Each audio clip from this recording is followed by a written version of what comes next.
Dear students, ये 12th class की जो फिजिक्स है, आपकी 12th क्लास की फिजिक्स का ये फर्स्ट चैप्टर है जिसका नाम है इलेक्ट्रोस्टैटिक्स। तो इलेक्ट्रोस्टैटिक ये एक फर्स्ट चैप्टर है 12th क्लास की फिजिक्स का। इसमें सबसे पहली बात हम बात करते हैं इलेक्ट्रिसिटी या विद्युत की। तो इलेक्ट्रिसिटी या विद्युत की क्या होती है? भौतिकी की वह शाखा जिसके अंतर्गत आवेशों के गुण और प्रकृति का अध्ययन किया जाता है, उसे विद्युत्की कहते हैं। भौतिकी की वह शाखा जिसके अंतर्गत आवेशों के गुण एवं प्रकृति का अध्ययन किया जाता है, उसे विद्युत्की कहते हैं। या फिर नेचर या branch of physics in which we study about nature and properties of charge. Branch of physics in which we study about nature and properties of charge, that is called electricity. Electricity की दो ब्रांचें होती है। पहली जो होती है वो होती है इलेक्ट्रोस्टैटिक्स। इलेक्ट्रोस्टैटिक्स या जिसे हम बोलते हैं स्थिर वैद्युतिकी। इलेक्ट्रोस्टैटिक्स या जिसे हम कहते हैं स्थिर वैद्युतिकी। तो electrostatics is the branch of physics in which we study about nature and properties of rest charges. Branch of physics in which we study about nature and properties of rest charges, that is called electrostatics. या भौतिकी की वह शाखा जिसके अंतर्गत स्थिर आवेशों के गुण व प्रकृति का अध्ययन किया जाता है, उसे स्थिर वैद्युतिकी कहते हैं। Branch of physics in which we study about nature and properties of rest charge, that is called electrostatic. दूसरी जो ब्रांच है इलेक्ट्रिसिटी की वो कहलाती है इलेक्ट्रो काइनेटिक्स। इलेक्ट्रोकाइनेटिक्स या जिसे हम बोलते हैं गतिक विद्युतिकी। इलेक्ट्रोकाइनेटिक्स या जिसे हम बोलते हैं गतिक विद्युतिकी। तो electrokinetics is the branch of physics in which we study about nature and properties of moving charges, यानी कि भौतिकी की वह शाखा जिसके अंतर्गत गतिमान आवेशों के गुण व प्रकृति का अध्ययन किया जाता है, उसे हम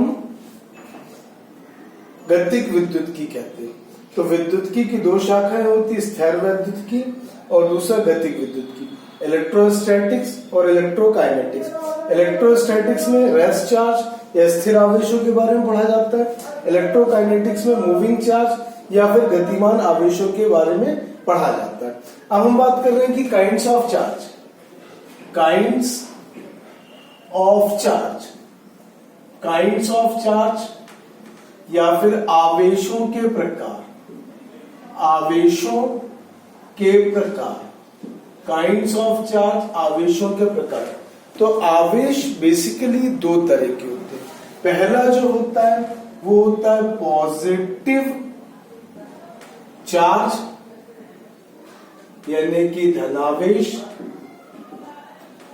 दूसरा जो होता है वो होता है नेगेटिव चार्ज या जिसे हम क्या कहते हैं, ऋणावेश। तो आवेश दो प्रकार के होते हैं, धनावेश और ऋणावेश। Positive charge and negative charge. Positive charge क्या होता है? इसकी जो डेफिनेशन होती है वो ये होती है कि जब किसी ग्लास की रॉड को यानी कि कांच की छड़ को रेशम के साथ रगड़ा जाता है, when glass rod is rubbed with silk, then charge produced on glass rod, that is called positive charge. यानी कि जब कांच की छड़ को रेशम के साथ रगड़ा जाता है तो कांच की छड़ में उत्पन्न आवेश को धनावेश कहते हैं। ऋणावेश की डेफिनेशन क्या होती है नेगेटिव चार्ज की? कि जब एबोनाइट की छड़ को, एबोनाइट की रॉड को या एबोनाइट की छड़ को हम रगड़ते हैं फर के साथ, फर या फिर ऊन के साथ रगड़ा जाता है, तो एबोनाइट की छड़ में उत्पन्न आवेश नेगेटिव चार्ज या ऋणावेश कहलाता है। इसकी डेफिनेशन क्या होती है? When ebonite rod is rubbed with fur or wool, then charge produce on ebonite rod that is called negative charge. जब एबोनाइट की छड़ को फर या ऊन के साथ रगड़ा जाता है तो एबोनाइट की छड़ में उत्पन्न आवेश को ऋण आवेश कहा जाता है। इनकी एक और डेफिनेशन होती है। इसकी दूसरी परिभाषा क्या होती है? मान लीजिए एक पदार्थ है, अगर ये अपने में से इलेक्ट्रॉन को उत्सर्जित कर रहा है तो इसमें जो आवेश उत्पन्न होगा वो धनावेश कहलाएगा। यानी कि अगर मान लिया हम ये एक सब्सटेंस है, इसमें से इलेक्ट्रॉन निकल रहे हैं तो इसमें जो चार्ज प्रोड्यूस होगा वो पॉजिटिव चार्ज कहलाएगा। यानी कि when any substance emits electrons then charge produced on that substance that is called positive charge। इसी तरह दूसरी इसकी डेफिनेशन क्या होती है? मान के चलिए एक सब्सटेंस है, ये अगर इलेक्ट्रॉन को ले रहा है, गेन कर रहा है, तो इसमें जो चार्ज प्रोड्यूस होगा वो नेगेटिव चार्ज कहलाएगा। यानी कि when any substance gains electron then charge produced on that substance is called negative charge। जब कोई पदार्थ इलेक्ट्रॉनों को ग्रहण करता है उसमें उत्पन्न आवेश को ऋण आवेश कहा जाता है। तो धन आवेश की परिभाषा क्या होती है? जब कांच की छड़ को रेशम के साथ रगड़ा जाता है तो कांच की छड़ में उत्पन्न आवेश धनावेश कहलाता है। या फिर जब किसी पदार्थ में से इलेक्ट्रॉन उत्सर्जित होते हैं उस पदार्थ में उत्पन्न आवेश धनावेश कहलाता है। या फिर जब एबोनाइट की छड़ को फर या बिल्ली की खाल या ऊन के साथ रगड़ा जाता है तो एबोनाइट की छड़ में उत्पन्न आवेश ऋणावेश कहलाता है। या जब कोई पदार्थ इलेक्ट्रॉनों को ग्रहण करता है तो पदार्थ में उत्पन्न आवेश ऋण आवेश कहलाता है। When any substance gains electron, then charge produced on that substance is called negative charge। When any substance emit electrons, then charge produced on that substance is called positive charge। तो कुल मिलाकर चार्ज का जो origin है या उत्पत्ति है केवल इलेक्ट्रॉनों की वजह से। अगर किसी पदार्थ में से इलेक्ट्रॉन निकलते हैं, किसी सब्सटेंस में इलेक्ट्रॉन निकलते हैं, इसका मतलब क्या हुआ? उस पर पॉजिटिव चार्ज आ रहा है। अगर कोई सब्सटेंस इलेक्ट्रॉन को ले रहा है इसका मतलब क्या है? उसमें नेगेटिव चार्ज है। तो चार्ज की उत्पत्ति या आवेश की उत्पत्ति केवल इलेक्ट्रॉनों के कारण होती, प्रोटॉनों के कारण नहीं होती। ना प्रोटॉन निकलते ना प्रोटॉन लिए जाते, केवल इलेक्ट्रॉन निकलते और इलेक्ट्रॉन ग्रहण किए जाते हैं। ठीक, तो आवेश कितने तरह का होता है? दो तरह का, धन आवेश और ऋण आवेश। अब अगर हम बात करते हैं, यहां पर देखिए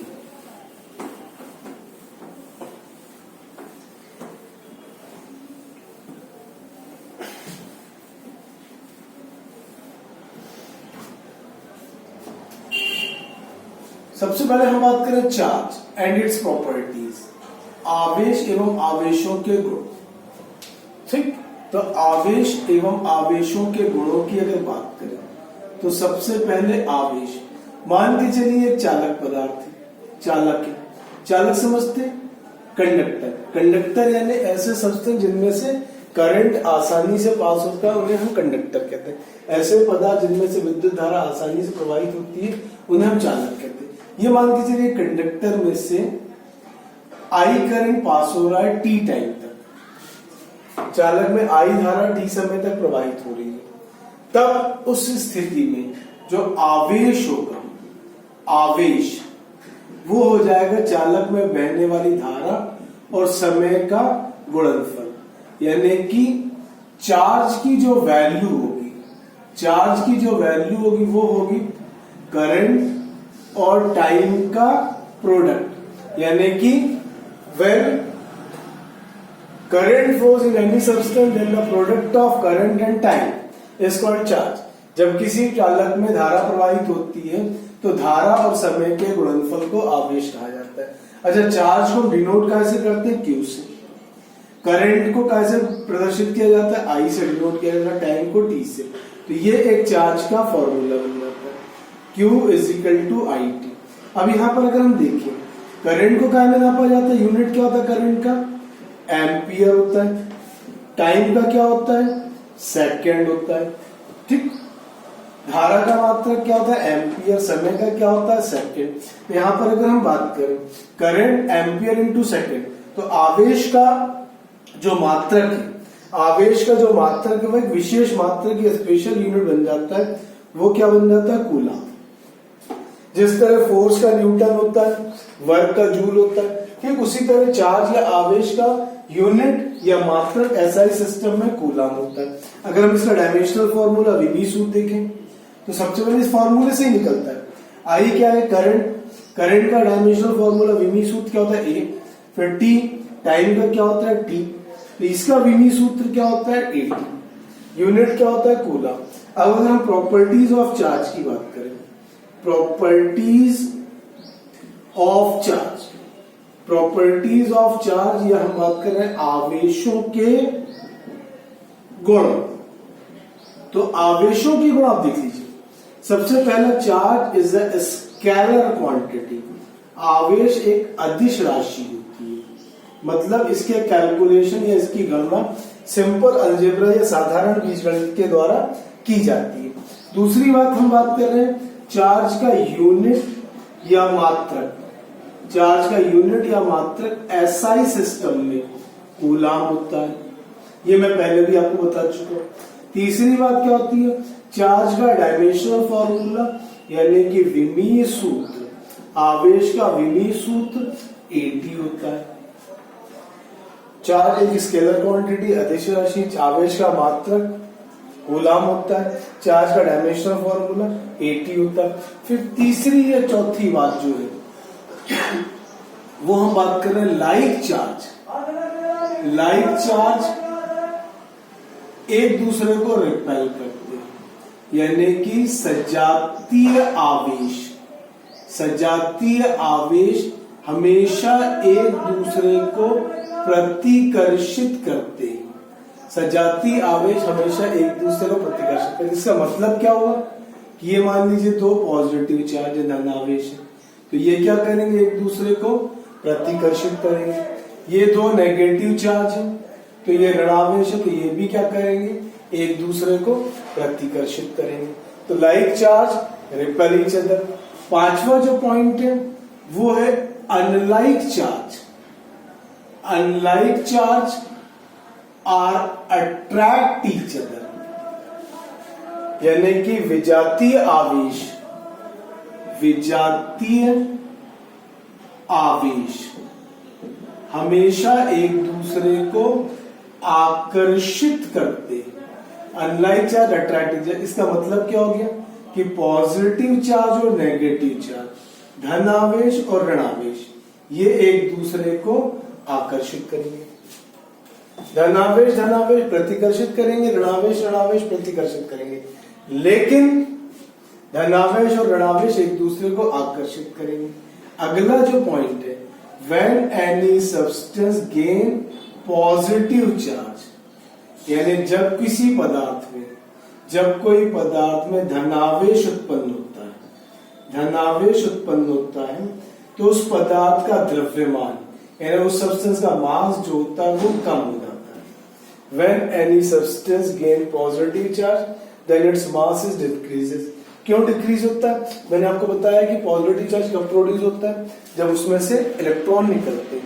अरे तो जब इलेक्ट्रॉन निकलेंगे तो इलेक्ट्रॉनों को कुछ तो वजन होगा, तो इलेक्ट्रॉन के निकलने से उस पदार्थ का द्रव्यमान भी कम हो जाएगा, क्योंकि इलेक्ट्रॉनों का द्रव्यमान कम हो गया।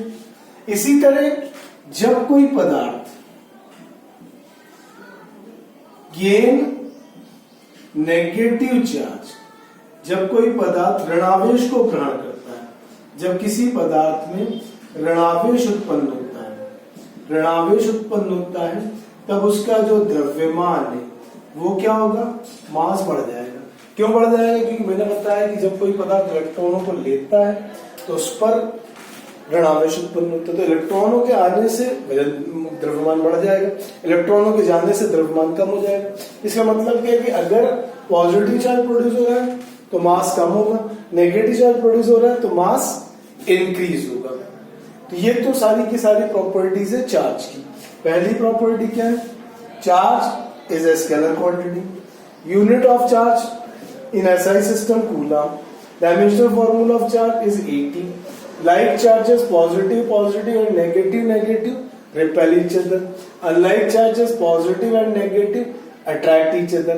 अगर किसी सब्सटेंस में पॉजिटिव चार्ज आता है तो उसका जो मास है वो क्या होगा? डिक्रीज होगा, और अगर नेगेटिव चार्ज आता है तो मास इंक्रीज होगा। इसमें एक टर्म और आती है,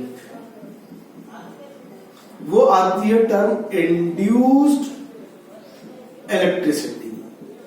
इंड्यूस्ड इलेक्ट्रिसिटी या जिससे हम क्या कहते हैं प्रेरण विद्युत की, प्रेरण विद्युत की, या जिससे हम क्या कहते हैं इंड्यूस इलेक्ट्रिसिटी। एक्चुअल में चार्ज कोई सा भी हो, आवेश कोई भी हो, चाहे वो धनावेश हो या ऋणावेश हो, वो हमेशा अनावेशित पदार्थों को अपनी ओर आकर्षित करता है। जैसे हम बात करें धनावेश एक अनावेशित पदार्थ है, अनावेशित पदार्थ मतलब जिसमें कोई आवेश नहीं, जबकि सच्चाई ऐसी नहीं होती। इस अनावेशित पदार्थ में धनावेश ऋणावेश, धनावेश ऋणावेश, धनावेश ऋणावेश, धनावेश ऋणावेश, पॉजिटिव नेगेटिव दोनों चार्ज होते हैं, लेकिन ये चार्ज कैसे होते हैं, बराबर होते हैं, यानी जितना पॉजिटिव होता है उतना ही नेगेटिव होता है। अब अगर हम इसे पॉजिटिव के पास ले जा रहे हैं, अगर इसे हम पॉजिटिव के पास ले जा रहे हैं, तो इस अनचार्ज सब्सटेंस अनावेशित पदार्थ का जितना नेगेटिव चार्ज है ये पास वाली सरफेस पर आ जाएगा, और जितना पॉजिटिव चार्ज है ये दूर वाली सरफेस पे चले जाएगा, और तब इन दोनों के बीच में अट्रैक्शन लगने लगेगा। यही चीज अगर इस सब्सटेंस को, अनावेशित पदार्थ को, अनचार्ज सब्सटेंस को नेगेटिव चार्ज के पास लाते हैं, जब नेगेटिव चार्ज के पास लाएंगे तो जैसे यहां हुआ वैसा न्यूज का उल्टा हो जाएगा, यानी कि इसका जो पॉजिटिव चार्ज है वो पास वाली सरफेस पर आ जाएगा और नेगेटिव चार्ज दूर वाली सरफेस पे चला जाएगा, और इन दोनों के बीच में फिर से अट्रैक्शन लगेगा। इससे इस तरह क्या पॉजिटिव चार्ज या नेगेटिव चार्ज हमेशा अनचार्ज सब्सटेंस को अट्रैक्ट करते, ना कि रिपेल करते। ठीक, चार्ज दो तरह का होता है, पॉजिटिव और नेगेटिव। ग्लास रॉड को सिल्क से रगड़ने पर ग्लास रॉड में जो चार्ज प्रोड्यूस होता है पॉजिटिव, एपोनाइट की रॉड को फर के साथ रब करने पर एपोनाइट की रॉड में जो चार्ज प्रोड्यूस होता है वो नेगेटिव चार्ज होता है। That's all.